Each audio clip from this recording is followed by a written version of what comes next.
नमस्कार, ये आकाशवाणी शिमला है। अब आप राजकुमारी चंदेल से प्रादेशिक समाचार सुनिए। मुख्यमंत्री जयराम ठाकुर ने दावा किया है कि मंडी लोकसभा सीट भाजपा के पास थी और लंबे समय तक भाजपा के पास ही रहेगी। जयराम ठाकुर आज चंबा जिले के भरमौर में जनसमस्याएं सुनने के बाद पत्रकारों से बातचीत कर रहे थे। मुख्यमंत्री ने कहा कि कांग्रेस उनके प्रवास से विचलित है क्योंकि इससे कांग्रेस को नुकसान हो रहा है। उन्होंने कहा कि विपक्ष को बदली हुई परिस्थितियों को समझना चाहिए और बौखलाहट में अनाप शनाप बयानबाजी से परहेज करना चाहिए। मुख्यमंत्री ने प्रदेश में बढ़ रहे कोरोना मामलों पर भी चिंता जताई और कहा कि आने वाले समय में कोरोना पाबंदियों में वृद्धि की जा सकती है। जयराम ठाकुर ने पौधरोपण भी किया तथा 84 मंदिर और धर्मराज मंदिर में माथा टेका। मुख्यमंत्री जयराम ठाकुर ने नगरोटा बगवां के विधायक अरुण कुमार की माता के निधन पर आज उनके घर जाकर शोक व्यक्त किया। मुख्यमंत्री ने शोक संतप्त परिवार को इस क्षतिपूर्ति को सहन करने की शक्ति प्रदान करने की प्रार्थना भी की। विधानसभा अध्यक्ष विपिन सिंह परमार, प्रदेश भाजपा अध्यक्ष सुरेश कश्यप, सामाजिक न्याय व अधिकारिता मंत्री सरवीण चौधरी व अन्य भाजपा विधायक और नेता भी इस दौरान उनके साथ मौजूद रहे। खाद्य व नागरिक आपूर्ति मंत्री राजेंद्र गर्ग ने कहा है कि लोगों को मूलभूत सुविधाएं प्रदान करना सरकार की प्राथमिकता है। गर्ग घुमारवीं के मलोट में बनने वाले पशु औषधालय भवन की आधारशिला रखने के मौके पर जनसभा को संबोधित कर रहे थे।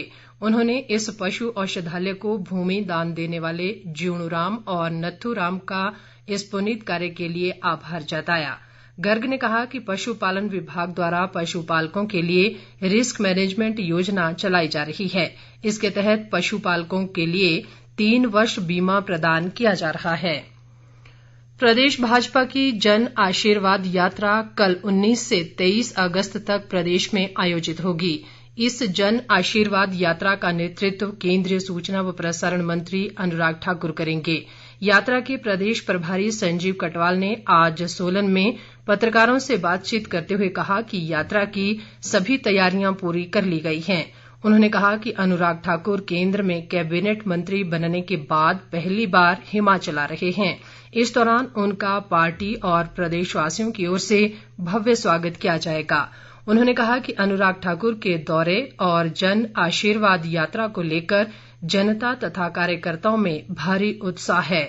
यात्रा कल सुबह 9:30 बजे परवाणु से हिमाचल में प्रवेश करेगी और 23 अगस्त को रात 7:45 बजे ऊना के महतपुर में संपन्न होगी।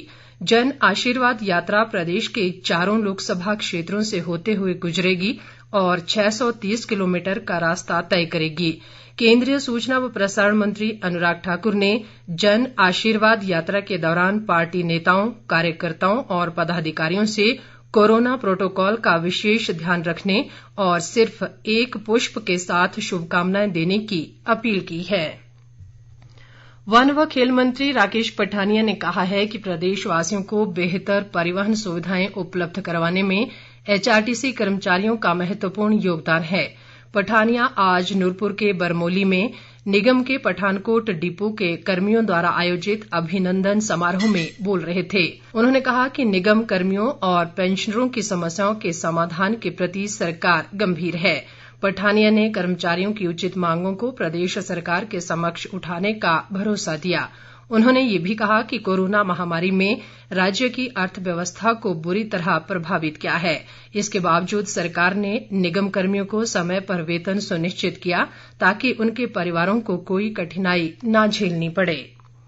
प्रदेश के वित्त सचिव अक्षय सूद ने कहा है कि सतत विकास के 2030 के निर्धारित लक्ष्यों में हिमाचल अपने लगभग लक्ष्यों को पूरा करने में बेहतर प्रदर्शन कर रहा है। इसी के चलते नीति आयोग द्वारा किए गए सर्वेक्षण में हिमाचल को देश भर में दूसरा स्थान प्राप्त हुआ है।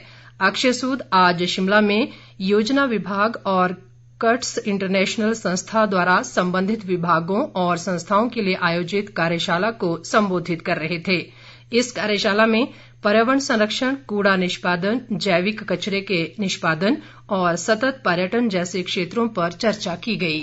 प्रदेश भाजपा मीडिया के सह प्रभारी नरेंद्र अत्री ने कहा है कि मजबूत बूथ पूरे संगठन की मजबूती और जीत का प्रतीक है।